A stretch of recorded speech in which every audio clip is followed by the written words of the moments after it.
I'm Jay Carney. And I'm James Murphy, and we're here to interview Mary Devane. Mary Devane is 96, and we are very happy to be here to talk to her. Did you amuse yourself in a special way at certain times of the year? We did. We went swimming and poking the ball around for a long time, around top of the wall. We liked to do that. Go out to the boys and do a little bit of hurling. Were any special children's games played locally? Well, hurling and football was played a lot. And there was a lot of fishing done around our area at the time. Do you remember any games played around the fire in the evening or other games outdoors? We do remember lots of games around the fire. Cards, playing cards. 45s. I remember the men playing cards. They played for turkeys and played for other things. They'd have card games before the Christmas always. By what name is your home district known as? Tubladora. Part of Tubladora was in the parish of McCarthy. And they swapped that in for part of Lower Ballytasna, went into McCarthy, and Tubladora came on to Boherlahan. When my father was looking for the old age pension, I had to go to McCarthy to get the pension. He was baptised in McCarthy. Were there a great number of families in the townsland when you were young? There were. More than out there now. There were about 22 residents in Tubladora at that time. Not that many there now. What were the most common family names then? I'd say there were two families, the Leahys. There were three. There was one at the cross, a little shop at the cross known as Kitty Leahy's. And then there were two families, the Leahys and Leahys, down one at the mill and the other, a great hurling family, down in the Boherlahan, Atlantic Avenue they called it. Do you know how this townsland got its name? Well, we always heard that St. Bridget was walking through Tubladora and she got very thirsty and she looked for a drink and she stood in a rock and the water came up. It was called the Well of Tears. Were there any old people living near you when you were a child? There were. A very old man, he was Patsy Maher. And there was an old woman. She lived at the cross in Tubladora. She had a shop, Kitty Leahy. And I remember buying twopence worth of sweets there, and you get a bag of them for 2p. Patsy Maher was born in 1849, before the famine. I remember him well. He went around with his feet, and he had a lame step. Did people emigrate when you were a child? I remember people going to America when I was a young person. I remember Nicholas Maher's two sisters went to America, and they were two nieces there that their parents were gone to America, Haydens, Viney Hayden and Rita Hayden. They were from Tulla somewhere. And I remember them two girls going to America, and the two Nicholas Mahers. They were the first I ever remember going to America. Is your townsland mentioned in any song or saying? Oh, there is. There was a few songs in the Tubladora Hurlers. Linked to honour Boherlahan, will your name forever be, with McCarthy 2 Mile Borris and with Thomas fair and free, with renowned old Tubladora, write gold with golden pen. You are the pride of Tipperary, gallant Tubladora men. That's wonderful anyway. Were any local fairs held around about? There were fairs in Thurles and Cashel, and there was an old fair the 26th of March, and they called it the Old Fair Day in Cashel. It was one of the best fairs of the year, I remember that well.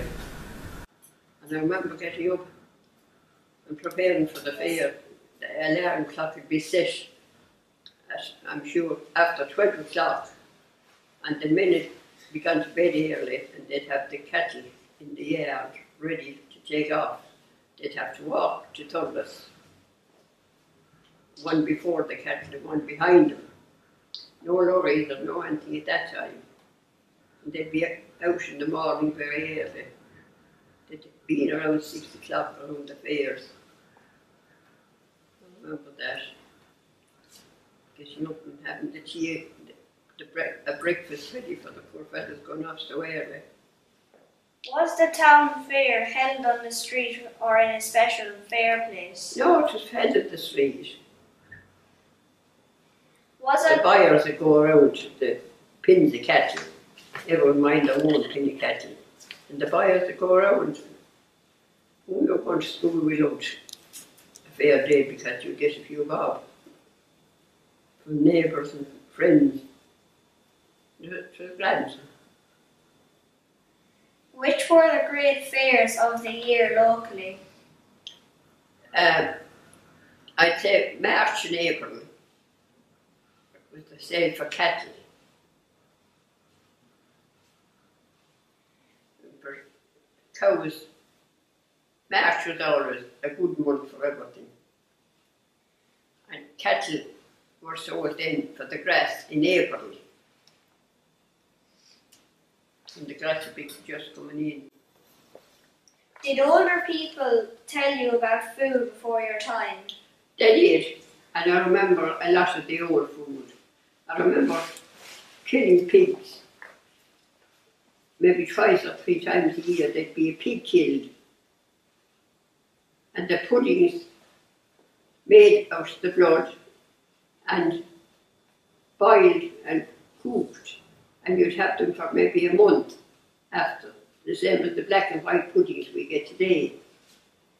And I remember filling them myself from older sites we got. And I remember they'd salt the pig then and put it in a stand and take it up after a month and hang it up around the chimney, and that'd do. It was perfect food, nicer than the bacon we get now. I remember that well.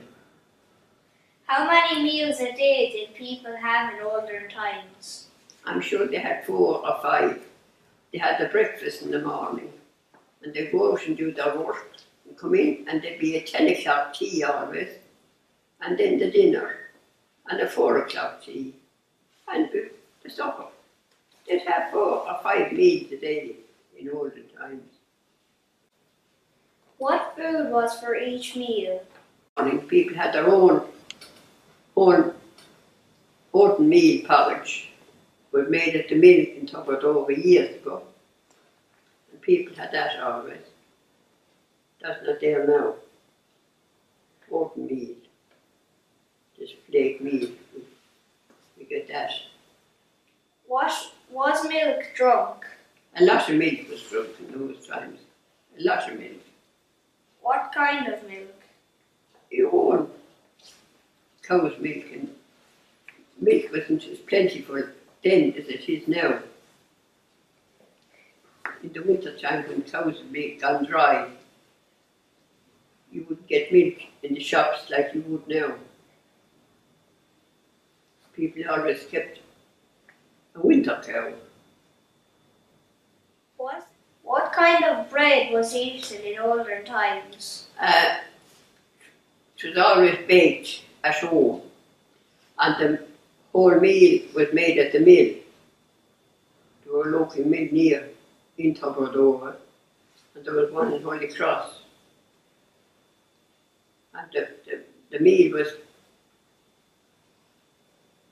made in those places. I remember the whole meal well being made, and baked the bread with it.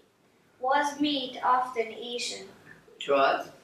People had their own meat, they had their own turkeys, their own chickens, their own everything. There were a lot more fowl in the country then than they are now. Was fish common? Fish was very common. Vegetables? Salmon could be hanging up along the chimney. There were no electricity. We had fridges. And the salmon had been caught in the river shore and brought up and hanging up. You could have two small salmon together, hanging up along smoked salmon in the old chimneys. Did people eat late at night? They'd have a mug of milk or a mug of gruel maybe going to bed. Winter night it'd be and rice would eat the good bit in those days. A mug of gruel was the same as the porridge we have now. And if people had a cold, they'd make a little burner of gruel. Just thin porridge, you'd say. And it was supposed to be very good for a cold. Another thing I remember for a sore throat is putting salt and a stocking, the black rib stockings we used to have, and push the hot salt and then put that around the sore leg. Were certain foods eaten on special occasions? There were lots of special food. And St. Martin's night there was always, and then a bird killed and the blood sprinkled around the doors for St. Martin's Day. I remember that too. When was St. Martin's Day? St. Martin's Day was the 11th of November. Always respected and held people before. If you killed a chicken or a goose or killed anything, you keep the blood and fry it. It made a lovely little supper dish, the blood. But for St. Martin's Day, the blood was spilled around the doors. Can you remember any old proverbs? Well, I remember that word said several times, that food no money is in parts. The longer you live, the more you hear. Any account of a connection between your local area and any episode of Irish history? Well, there is a story about Jimmy Leahy. His son Sean is living in Boherlahan now, and Seamus is in Clonmel. And their father helped in Croke Park. And he wasn't one of the good hurlers, but he was a great IRA man. I think there were 5 or 6 girls in Tubberdoe in the coming on. They used to meet at a little shop, Nora Ryan's, and the coming on met there. 2 Leahy sisters, Ellie Sheehy and then Nellie Maher. She was married to Tracy in Thurles. Who else now? Or they couple more. Oh, they were Maggie Flanagan. And their brothers hurled with Tubberdoe. They were on the Tubberdoe team that won the 3 All-Irelands in a row. The pioneers were found in 1926. Larry Devane, God be good to him, and Jimmy Hickey started the pioneer movement in Boherlahan in 1926. They had a very big crowd in it that time. You joined when you were 15 because the only day you'd be in the house. The Dwyers and myself would always go in the pioneers. We'd be little with that other thing.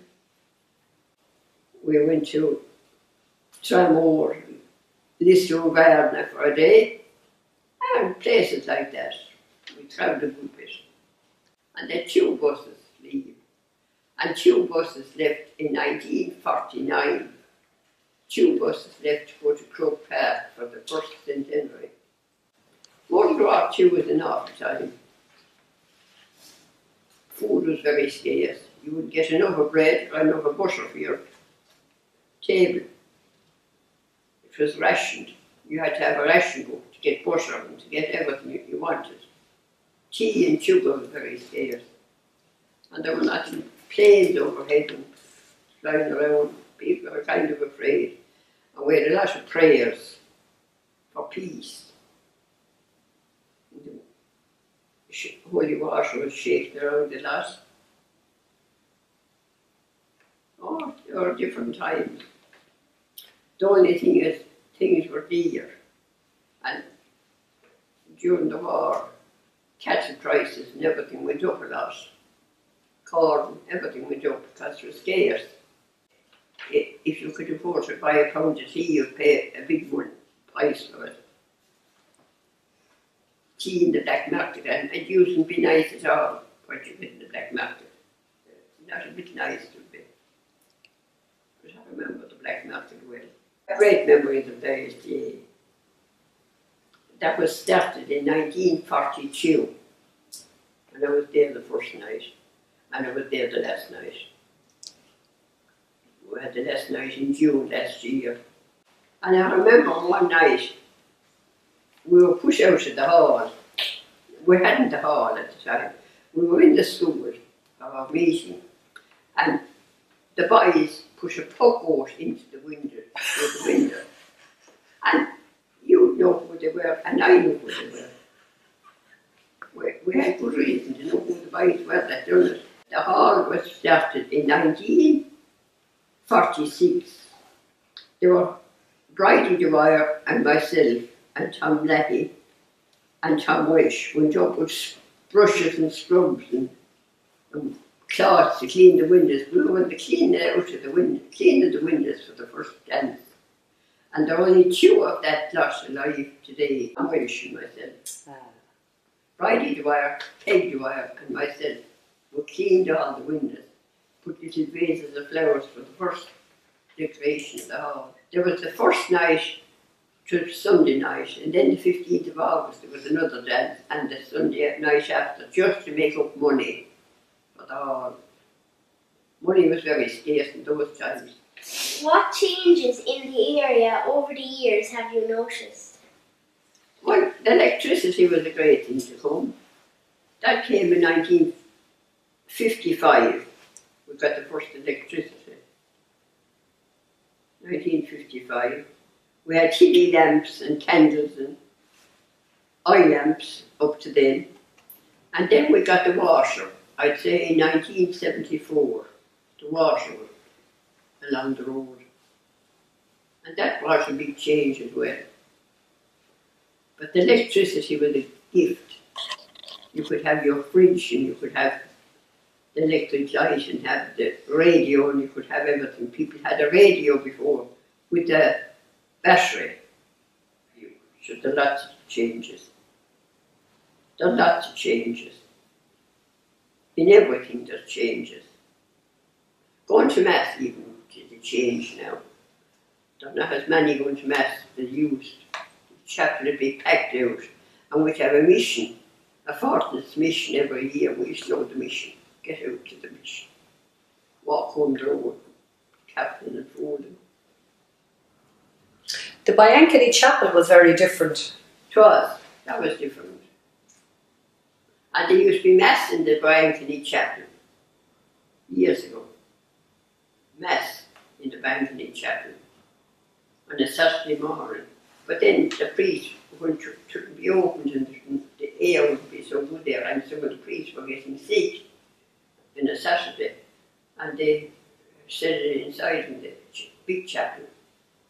But when I was a very young person, I remember going to Mass on a Saturday morning in the Anthony Chapel with my mother. There was a big high wall and loads of trees. And there was a gallery overhead. Thank you for letting us interview you. Yeah, I'm glad to be able to talk to you. You're two nice boys. Thank you. And you wish a darling. Yeah.